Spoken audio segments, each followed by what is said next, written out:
What's up, people? Today, let's talk about these devices a little bit more in detail. So, today, we're going to talk about synthesizers.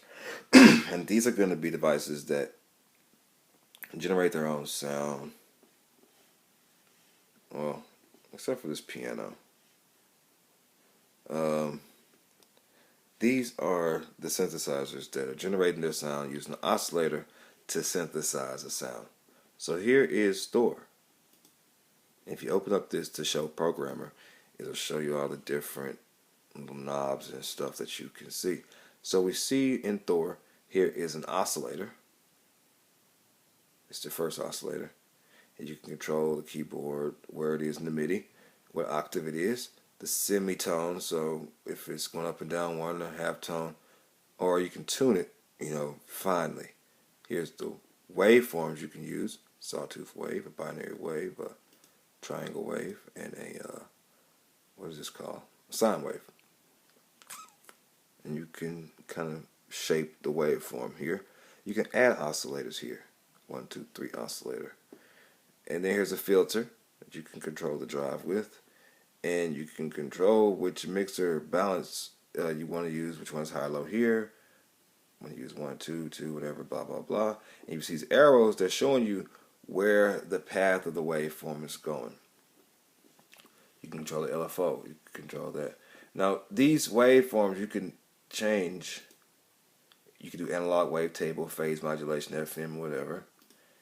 And then you can just add another oscillator if you want here. And you can have up to 3 oscillators here. LFO, blah, blah, blah, envelope, whatever. You can add the filter. You can bypass it, or you can add another one. And just create the sounds.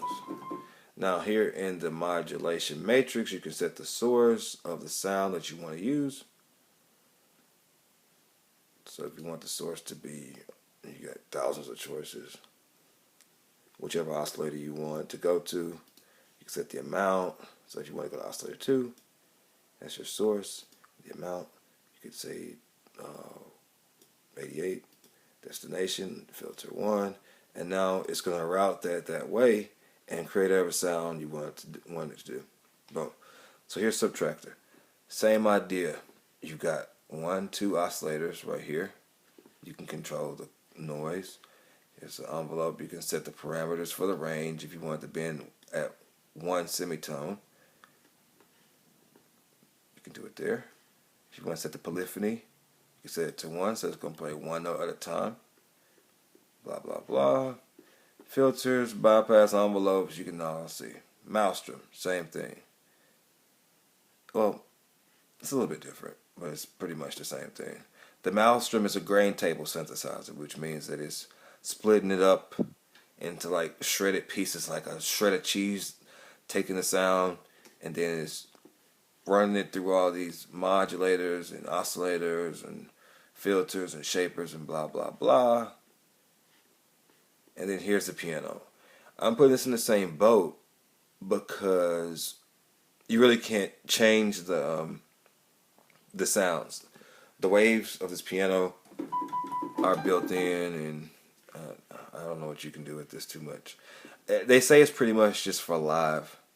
So if you just wanted a real quick piano that you can just play without having to do too much to, or these other instruments, you got drums, synth, brass, wind, but they're just basic sounds that you can just, I guess, just press and go. I guess it'd be good for live. If you want like a no frills piano. But these are your synthesizers and this little thing right here. Now, how do you control these things? If you see, they all have the little folder. So if you want to like browse a patch, you just go to whatever folder of the synthesizer you want, and you see it has all the patches that you can just pick that people have already created. Same with this one. Different little sounds you can use, and the subtractor already has set up. Well, it's not the first subtractor. That's something else. So let's go back.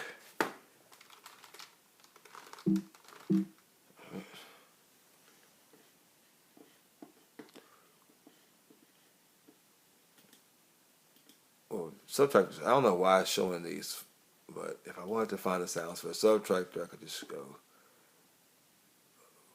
let's see, instrument, it's there. I don't understand what's going on. Anyway, you can browse the sounds in the subtractor. If I can go to the subtractor in my, you'll see that's just a regular, whatever wave this is, whatever waveform I got on the oscillator. I guess that's a sawtooth wave. And you can change them all here. It's got a few different ones. These are just random waves. It's got a lot of them, 32. And then mouse it the same way. You got a modulator right here, and you can set the sawtooth wave, square wave, triangle, flute wave, trumpet. So Thor, I think, is the most powerful because you can do a lot with Thor. You can take the sound, you can make the oscillator go through this modulation matrix, and then just really do, it's unreal, like what you can do with Thor. And the sounds, I don't know why they're a lot more clear on Thor, to me at least.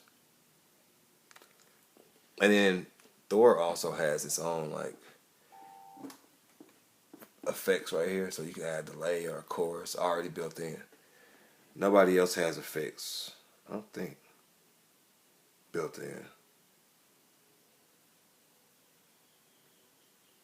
So not only do you have 3 oscillators, you have 2 filters, and you also have an effects module built in to Thor. So I like Thor. I use it a lot. In the next episode, we're going to be talking about, sorry, my throat. The next episode, we're going to be talking about the other instruments, which are redrum and Kong and the looper, Rex, Dr. Rex, I think that's what it's called. Don't quote me. But subscribe, like, and comment, and see you in the next episode.